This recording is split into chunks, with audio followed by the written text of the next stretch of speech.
Hello everyone, সবাই কেমন আছেন?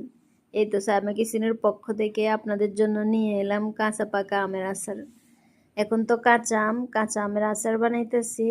ইনশাল্লাহ আম পেকে গেলেও আম সত্ত্ব বানাবো। পাকা আম, কাঁচা আম, টক ঝাল মিষ্টি আম, আমের মুরব্বা, আম সত্ত্ব, যার যেটা পছন্দ এটা অর্ডার করতে পারেন। কষ্ট করে বানানোর দরকার নাই। আমার ফেস থাকতে আপনারা এত কষ্ট করার কি দরকার? আমি শুধু বানাবো, আপনারা শুধু অর্ডার দিয়ে খাবেন। আচার বানানো অনেক কষ্টের কাজ, অনেক খাটনির কাজ, অনেক পরিশ্রমের কাজ।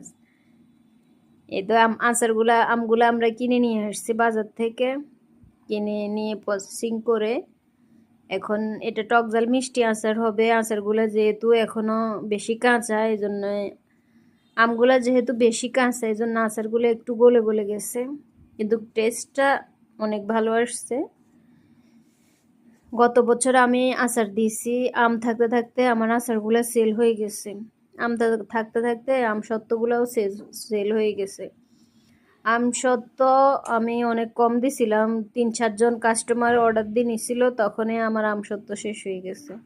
পরে আর সারা বছরও অর্ডার আসছে, আমি দিতে পারি নাই, ক্যান্সেল করে দিয়েছি।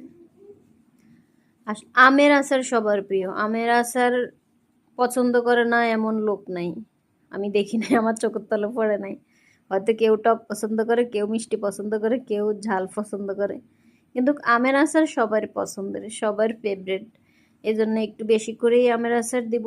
এখন তো মাত্র শুরু, ইনশাল্লাহ নতুন নতুন আমের আচারের ভিডিও আসবে।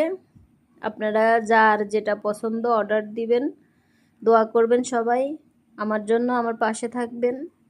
যার যার পছন্দ অর্ডার দিবেন, কষ্ট করে বানানোর দরকার নাই। আপনারা ঘরে বসে অর্ডার দিলে আপনাদের ঘরে পৌঁছে যাবে সায়মা কিচেন থেকে। আল্লাহ।